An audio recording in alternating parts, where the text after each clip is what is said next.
Salut la gang, bienvenue à Radio B52. Un bel été à tout le monde. Merci de nous écouter à grand nombre et de vous abonner à notre chaîne sur YouTube. On passe ça. Le réseau de télévision V-Télé a été acheté par Bell Canada. Ma Bell. La transaction n'est pas officielle dans les livres, mais la transaction va se réaliser. Le gouvernement du Québec a dit qu'il n'interviendrait pas dans la dite transaction. Et évidemment, il reste à ce vétuste organisme fédéral qui s'appelle le CRTC, le Conseil de la radio-télédiffusion canadienne. Doit donner son aval, son approbation, sa sanction, sa bénédiction à la dite transaction pour que celle-ci s'officialise et qu'effectivement Bell puisse prendre les commandes de V-Télé. Okay?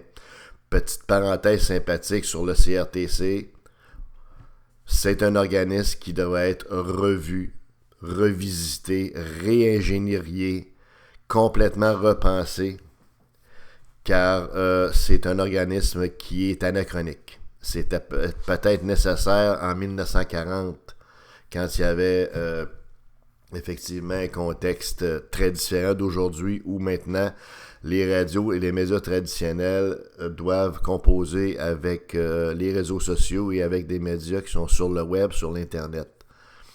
Donc, mais cette réalité-là n'est pas acceptée par les vieux politiciens, par les vieux gestionnaires traditionnels.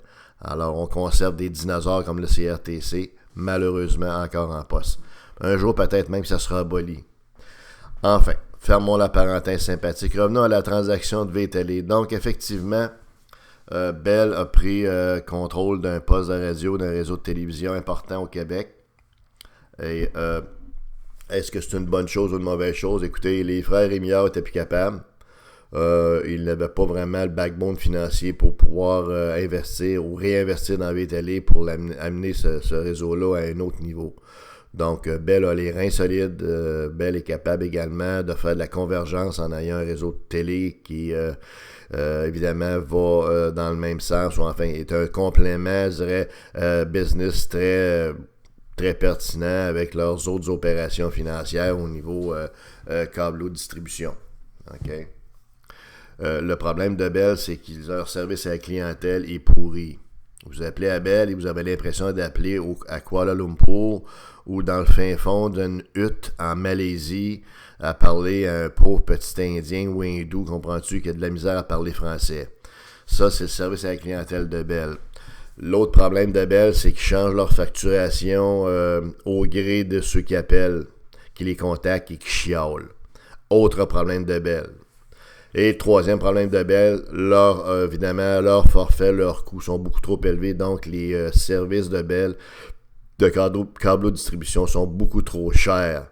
Et ça, le CRTC, s'il y avait des reins, il l'adresserait ce problème-là, puis il demanderait à Bell de se réviser. Ça n'a aucun sens, les prix payés par les gens pour les services de Bell Canada de câble distribution. Nous, ça fait longtemps, évidemment, à 52, qu'on a tiré à la plug sur ces vieilles compagnies-là. On est en mode streaming sur le web, et on vous invite à faire de même.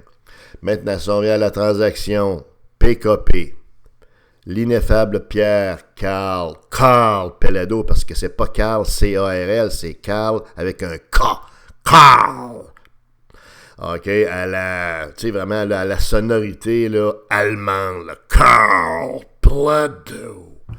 Alors, ce monsieur Pelado, excusez le lapsus pléonasmien, évidemment, monte aux barricades encore une fois, est en guerre contre Bell, vous le savez, dans plusieurs dossiers, et évidemment, a dénoncé la transaction en question, disant encore une fois que ça favorisait, que ça compromettait l'écosystème de concurrence actuel. Donc, ce qu'il faut comprendre, là, c'est que c'est un gros joueur, Bell, c'est sûr, puis Pelado est en guerre avec Bell dans toutes sortes de dossiers depuis au moins une vingtaine d'années. 2, Pelado ne veut pas de concurrence. Il ne veut pas de concurrence, comprenez-vous. TVA travaille dans une industrie privée. Donc, une industrie privée, par définition, est ouverte à la concurrence, à la compétition. Et plus que ça, selon les règles capitalistes les plus élémentaires, plus il y a de compétition et de concurrence dans un secteur d'industrie, plus c'est favorable pour le consommateur parce que effectivement ça maintient les prix à la baisse s'il n'y a pas d'oligopole, d'entente, puis d'hypocrisie, puis de copinage entre les industries, entre les entreprises de ce secteur de l'industrie-là. Alors on comprend que Pelalo demande que la transaction soit cancellée, ce qui est une aberration, parce que c'est une transaction privée, de compagnie privée, dans une industrie qui est privée. Le gouvernement n'a pas de maudite affaire là-dedans. Donc, d'ailleurs, le gouvernement a dit qu'il ne se mêle pas de ça. Mais Pelalo a vraiment du culot, du front tout le tour de la tête pour vraiment là, demander une telle chose. L'autre chose qu'il faut voir là-dedans, c'est que Pierre-Carl Pelado est à la tête d'un empire qui appartient déjà à 49% en termes d'actionnariat aux Québécoises, aux Québécois, à vous, à moi et à tous les gens qui ont été forcés d'investir dans l'Empire québécois par le biais de la Caisse de dépôt et de placement qui a sauvé les fesses de Québécois il y a déjà de ça plusieurs années, peut-être une quinzaine d'années.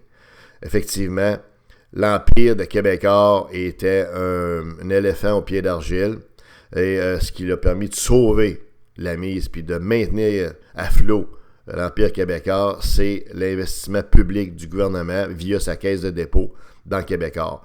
Donc, quand Pierre-Carl Pelado demande au gouvernement à chaque fois, là, tu sais, comme un mendiant d'intervenir pour l'aider, puis le favoriser, puis c'est ci, puis c'est ça, écoute, mon Pierre-Carl, tu sais compter, on a déjà investi massivement à la hauteur de 49% des milliards dans Québécois pour sauver les fesses, puis pour faire en sorte que cette compagnie-là puisse perdurer, puisse maintenir, puis qu'on ait encore TVA à la télévision, puis les bon, tu sais. Alors, je pense que le gouvernement, puis les Québécois et les Québécoises ont fait leur part.